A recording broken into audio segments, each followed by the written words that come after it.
I've seen some crazy stuff. One time in Estes in May, maybe 10 years ago, it snowed a foot. Welcome to the Colorado Wedding Podcast, the ultimate place to plan your Colorado wedding. From luxury weddings to intimate elopements, we'll guide you through planning your wedding in the beautiful state of Colorado. We're your hosts, Josh And Brian. and we're here to give you insider tips and advice from all kinds of Colorado wedding experts.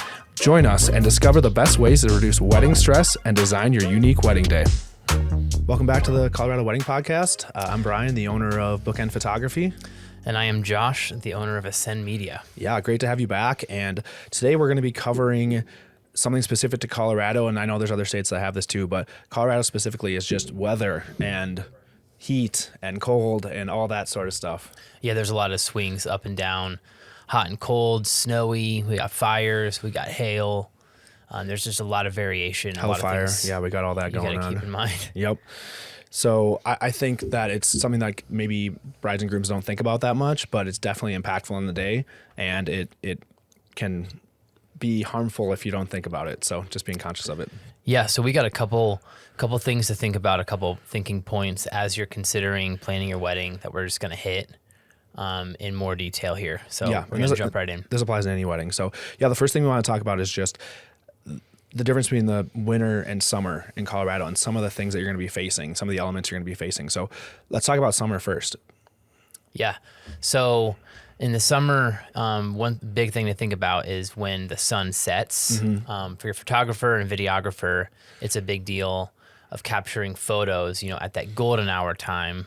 So you want to plan your ceremony accordingly. So in the winter, the sun sets at around 4:30 when it's in the dead of winter.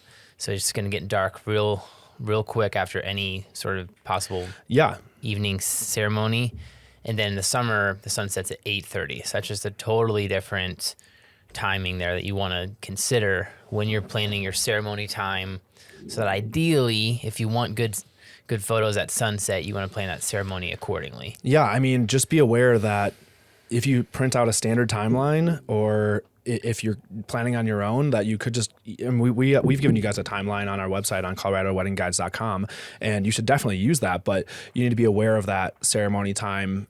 But yeah, definitely go back to our episode that we talk about our timeline, but be conscious of that lighting. I mean, a 4-hour difference is huge. So that could mean starting your wedding day at 11 o'clock instead of 2 o'clock for getting ready or doing photos or whatever. But I think the biggest thing is that in the summer, that sun can be really, really harsh. So it can be blinding to your eyes. It can be hot. If you have makeup, it could be making you sweat. Guys are in suits, and just being conscious that being out there in the heat can really take a toll on people. Yeah, it is hot. And if you're 8,000 or 9,000 feet up in some of the ski towns, the direct sunlight is more no substantial. Shade, no trees very often. I mean, there might be some, but they're not maples, there's something that's not going to give you a ton of shade coverage. So, and then in the winter, once it gets dark, I mean, that temperature can drop 10, 20 degrees pretty quickly. So if you're going to be doing things outside, just being conscious of, some people want to do their dance outside or whatever it is, and it could be really, really cold. That wind could pick up really quickly in the winter. So just, those elements are going to change depending on that weather. Okay, Brian, do you want to talk about scouting your location? Oh, yeah. I think that's the most important thing because of what we were just talking about. You really want to scout your location. So I think the biggest thing is knowing that you have an inside option if it's going to be sunny or rainy or whatever that is. So, and I'm not just talking about for the ceremony or for the dancing or for the reception. I'm talking about making sure that if the sun is just blinding and it's 105 degrees out, like it is in Colorado a lot, trying to find some shade. So it's being aware of the shady spots and asking your venue or asking your wedding planner or just talking to who's ever planning it, just being aware like, okay, hey, there's a shady spot with trees over here that might be a little helpful. Or there's a side of a building here that looks kind of cool and it can give us some shade and a little bit of relief from that sun in the summer. And another point there with location, you may want to consider if you're in the winter months and up higher at 8,000 or 9,000, 10,000 feet, you can, in theory, get snow 12 months out of the year. Oh, yeah. I've had crazy stuff happen, but you may want to consider, when the night's wrapping up and your guests are going home and most of them may be traveling down the mountain back to Denver or depending where you're at, if there is going to be snow, just considering backup options for them if it is going to be real blizzardy and raining or something late at night. Yeah, it's about knowing your location. If you're in Denver, you probably don't have to worry about that. But if you're in Estes Park or you're west of Colorado Springs where there's not as many hotels and stuff, you do need to be aware of that. Your location is going to determine that drive time. It's going to determine it's going to determine lots of things. And so I think that making sure you know your location well enough and you're not just showing up on the day and saying like, oh man, it's 105 degrees out, let's go stand in the sun and take pictures for an hour, or let's go do a first look where we can barely even see each other because the sun is so harsh, or we have to wear sunglasses, and that kind of ruins the moment. So yeah, just being aware of your location I think is really important. Okay, so Colorado is known for its unpredictable weather. Oh yeah, for sure. So being prepared for rain, snow, wind, fire. I've seen some crazy stuff. One time in Estes in May, maybe 10 years ago, it snowed a foot. Oh yeah, I had a wedding in Estes, or maybe it was in the mountains in Vail, but it was during the fires, and we were on the edge of evacuating, or roads were closed, which was a really big thing. So just know that the weather can change at the last minute, or we've had days where they say it's going to be completely sunny and we get a rainstorm, especially in the mountains, those afternoon rainstorms that come in and just dump on you for an hour. Mm-hmm. Just know that's going to happen. And that's a good point to bring up. If you don't know already, higher in altitude in Colorado, Estes Park, Vail, Winter Park, they tend to get these afternoon showers pretty regularly. You can not always predicted either. You can almost count on it that you'll get. It's pretty common to get 20 minutes of rain right around 1, 2 o'clock. Yeah, so, which can make it beautiful. I mean, we'll talk about kind of the advantages of all this stuff, but sometimes you get a rainbow and stuff. But yeah, I've had people where their ceremony was coming up and they're just watching the skies and everybody's stressed about it.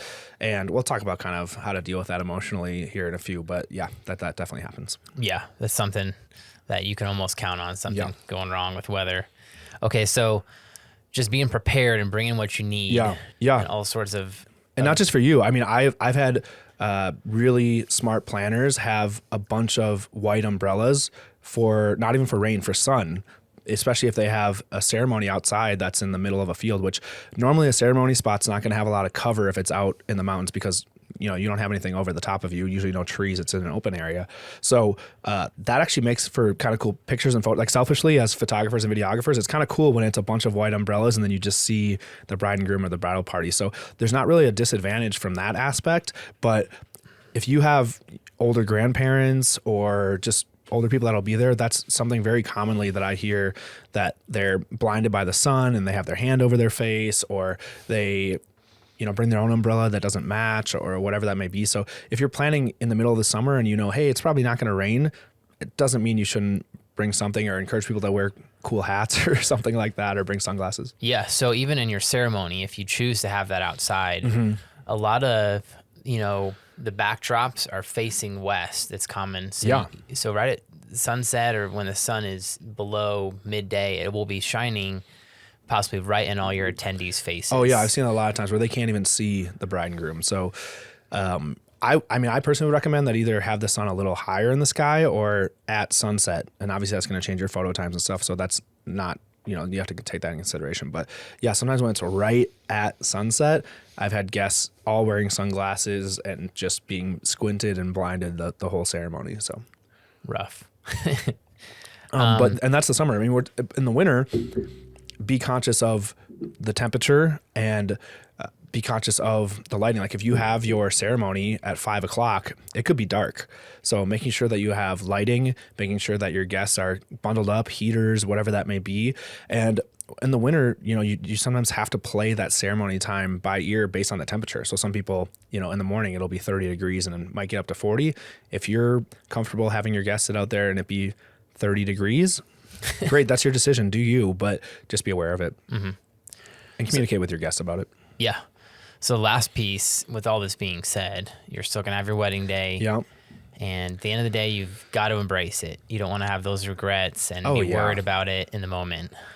I think it can make the day way better. I mean, some of my favorite weddings are when it was cold and it was just giant snowflakes, or when it was rained and the bride and the groom, after the ceremony or during the ceremony, they were just like, let's do it. Let's do it in the rain.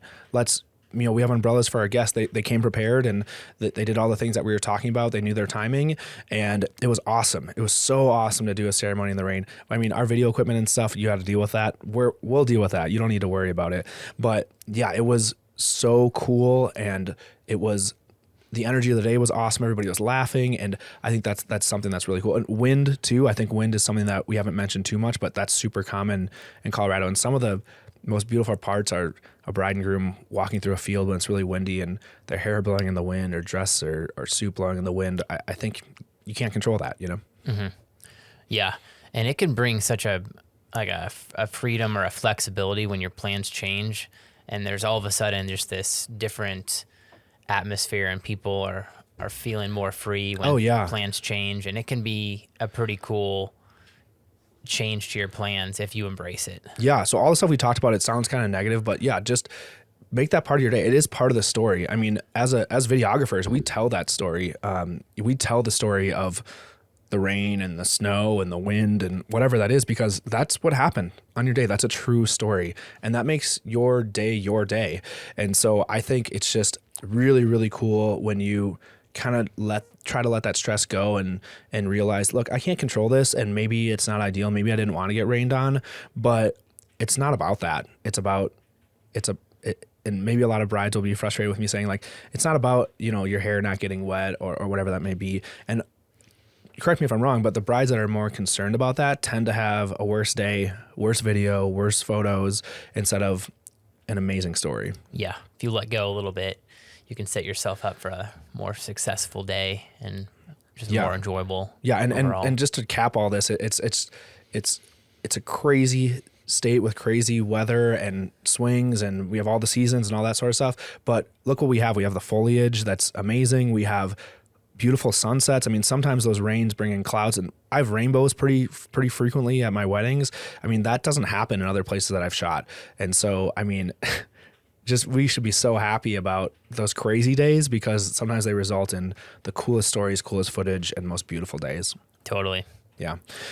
Well, thanks a lot. We're going to leave these tips on the website, so you can check this out in the show notes or at coloradoweddingguides.com.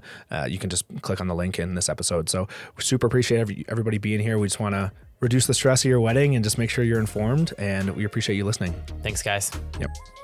Thanks for listening to this episode of the Colorado Wedding Podcast. We hope you found our tips insightful for planning your Colorado wedding.